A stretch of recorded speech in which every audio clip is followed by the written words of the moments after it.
Hello everyone, welcome back to my channel. This is crispy chicken con tomate.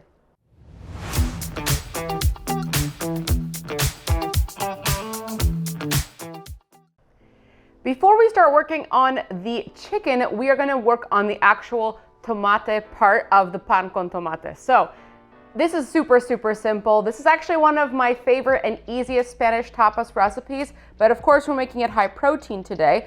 But the tomate part is exactly the same. So you need one large tomato and a grater. I'm gonna put my glove on just so it's a little bit cleaner. I've already cut off a part of the tomato just to make it easier to grate. You can honestly use either side. You can use this one or you can use this one, and you're just gonna grate until you get down to the skin, but don't actually grate the skin part.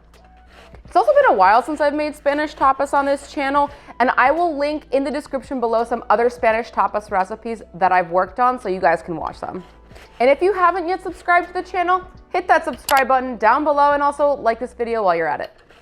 So this whole skin part, you just want to try to get as much of the flesh off as possible without actually grating the skin of the tomato. So all of this that I can't get off, I'm just going to throw into the trash. And the reason that we're working on the tomato part of this recipe first is because we want to kind of let that tomato puree marinate while we're working on the chicken. So I'm going to transfer this tomato to a bowl. You can do it with the juice as well.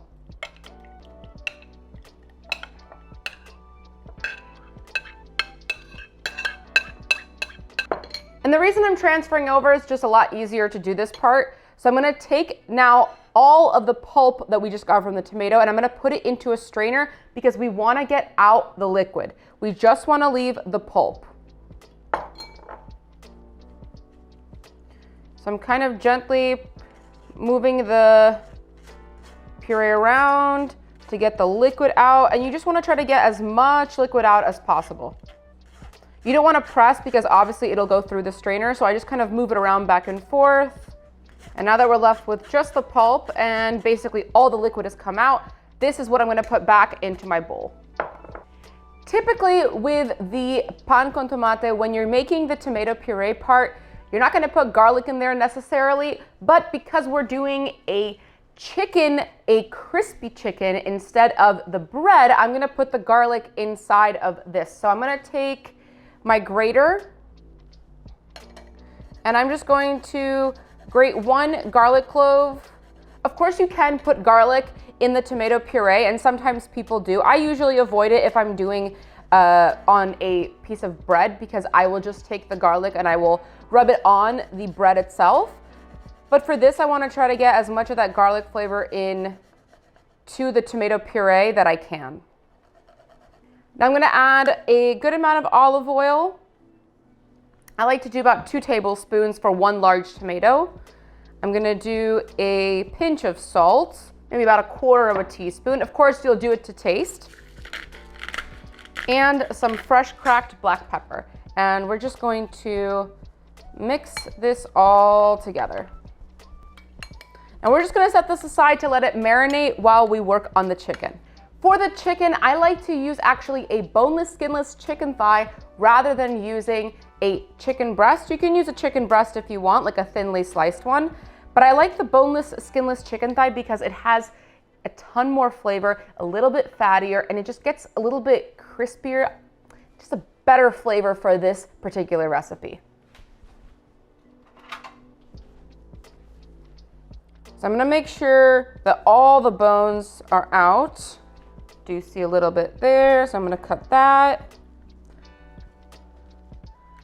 And I'm gonna get a little bit of this extra fat off of the chicken as well. I'm just trimming some excess fat. I'm gonna take a meat mallet, and I do want to kind of, with this pointy part, I wanna beat the chicken thigh because I want to tenderize the meat a little bit and make it a little bit flatter as well. So I'm going to do this all over this half, flip it over, Now before we bread the chicken, we're gonna season it. So I have my olive oil, gonna do a little spray just to let the coating stick. And we're gonna keep it pretty simple with the seasonings. So I'm gonna do a sprinkle of salt, some black pepper, mild paprika, and garlic powder. And you're gonna press that in and do the same thing on both sides. Moving on to the coating of our chicken, I have 1 large egg. So I'm gonna put that in for our egg wash. The next thing I'm going to add is my breadcrumbs. That's gonna be our final step. And you can use regular breadcrumbs or you can use the panko style. I'm just using regular breadcrumbs that are lightly salted. And you also need some unbleached all-purpose flour, just a little bit. This really helps the coating stick. Now I do want to add a little bit of salt for the flour. We did add some for the chicken, so you don't need to add too much here. And then of course you need to beat the egg for the egg wash.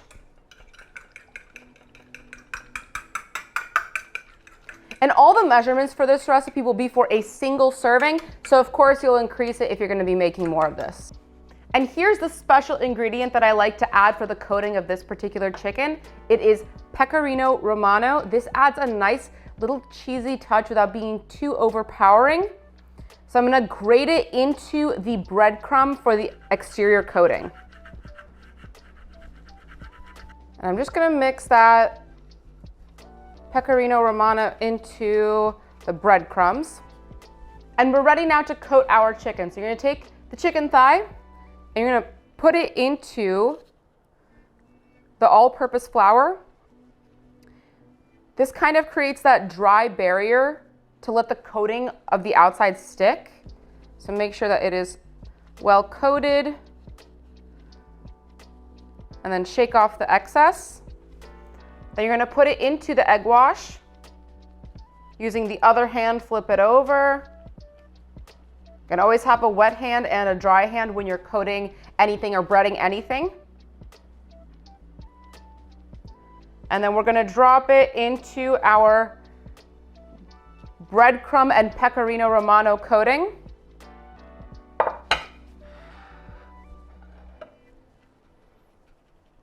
I'll coat on one side and then flip it over. Make sure that it is well coated on both sides. I like to keep it to 1 thin coating for my breading. You can do 2 if you're someone who likes a little bit of a thicker breading. Just shake off the excess and that is ready to go for frying. Moving on to frying our chicken. I'm gonna add some avocado oil to a larger pan. I like to do just like a thin layer on the bottom, but I wanna make sure that it is completely coated. I'm not deep frying it, I am just pan frying it. All right, so give that avocado oil a moment to heat up, and I'm heating it on a medium heat. I'm gonna take my breaded chicken and I'm gonna lay it gently into the pan facing away from me. You're gonna fry it on this first side for 1 minute. After a minute, go ahead and flip it over and gently lift from the pan. I'm gonna flip it over facing away from me. You're gonna do this a couple of times.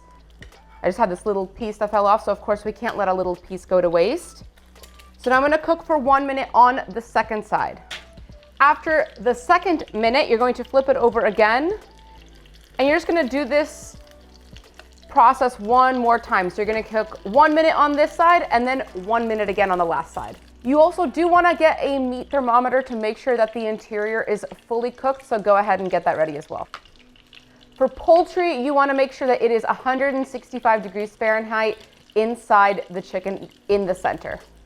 The chicken has finished cooking, so we're gonna go ahead and now cut it into smaller pieces, kind of similar to how it would be if it was on crusted bread. So I have my super crispy chicken, and I just kind of like to cut it into these like I said, like crust-like pieces. So I'm just gonna do these 3 slices. It is nice and juicy chicken. This is why I like to use the chicken thigh over using a chicken breast. And now we're ready to add our delicious tomato. So I'm gonna add my tomato to every single one of these.